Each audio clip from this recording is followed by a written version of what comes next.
Recently named the Chief of Staff of President Kirkman's White House, actress Italia Ricci has taken on a bigger role in the hit political drama Designated Survivor. Republicans with moderate records, minimal ties to the gun lobby, and enough time left on their terms to ride out any backlash. 3 steps ahead. I can't take all the credit. Ledge Affairs did the legwork. And humble, too. You'll get over that. Ricci's character, Emily Rhodes, has been helping the administration with new legislation and supporting the new president. And for a closer look at not only her role, but also the series Designated Survivor, actress Italia Ricci is here with us in studio. Thank you so much for being here. Thank you for having me. Canadian talent. It is great to have you here representing. And you guys are shooting in Toronto, so it wasn't that far of a trip for you this morning. So we're glad you can make it. Thank you for having me. I mean, I'm such a big fan. I feel like I've watched all of these shows growing up. They've always, been in the kitchen in the mornings when you're making breakfast before school, and now I'm just like so surreal to be here. Yeah, you were telling me backstage that your whole family, your husband's family, they're kind of following your journey today as you're doing some press. Yeah, I keep getting texts from like my grandfather, who can't even really text, just being like, loved you on CP24. Oh, amazing. Well, we're thankful that you're here with us this morning and promoting the show, which is huge. Like this show has blown up in a way that has it even surprised you guys with the success of the show? Yeah, it has been crazy. I remember actually after maybe 1 or 2 episodes have aired, Kiefer came to set one day and he goes, guys, I think we got a good one. Yeah. And we were like, what, why? And he goes, because after only 2 episodes, people have stopped seeing me in the streets and going,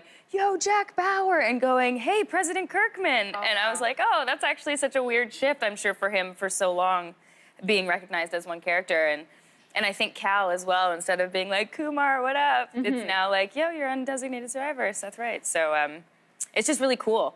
And what's it been like for you? Because your character she's come up through the ranks and now she's taken on a big role. So what's that been like for you to play that and to have the recognition? It's really, it's so satisfying. It's terrifying when I'm actually doing the work because I have to say so much and half the stuff I'm saying I don't even really understand. So I feel like I'm speaking another language, and I try my best to get it, but so you do all of that and you get through it and you're kind of like, okay, what just happened? And then it airs and you kind of digest what happens, and then people will talk to you on the street if they meet you and ask questions, and you're like, I have no idea. That was like 3 episodes ago. I shot that 6 months ago. Right.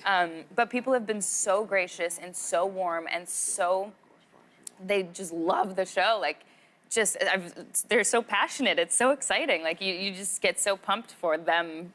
You know what I mean? It's like they get excited about meeting you, and then I'm more excited about how they ask them out for coffee. It's awkward.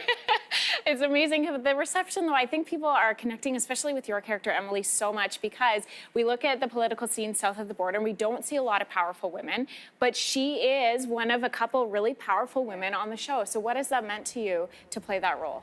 I think it's so important for women and girls to know that you can do it too, and I think they do a really good job because she's probably one of the younger ones in the cast, and she's constantly fighting to prove herself, which I feel like we have to do as women because of all of the stupid things that are the barriers we're trying to break.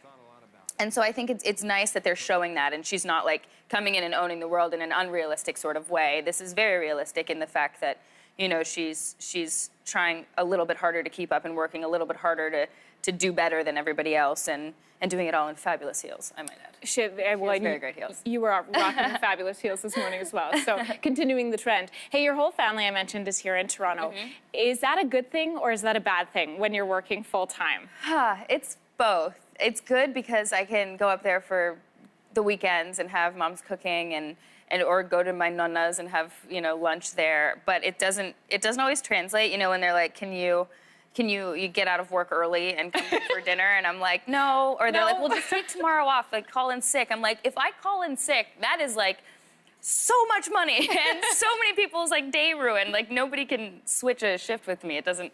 They can't put me in post, but they're slowly starting to get it. Or they'll come to set and visit with like flash photography, and I'm just like, oh my God, I'm so sorry. Or they'll be like, after a scene, like, do you really think she would feel that way? Like, that's how you would do the scene? And I'm like, oh, is that your professional opinion?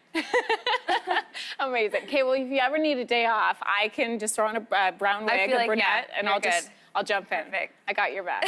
Thank you for being here this morning. Thanks for having me. Thanks for the show. It's a whole lot of fun, and we're on the edge of our seat just waiting for that season finale later this month. So thanks for being here. You can catch Designated Survivor Wednesdays. There's a brand new episode coming up this week, 10 p.m. on CTV.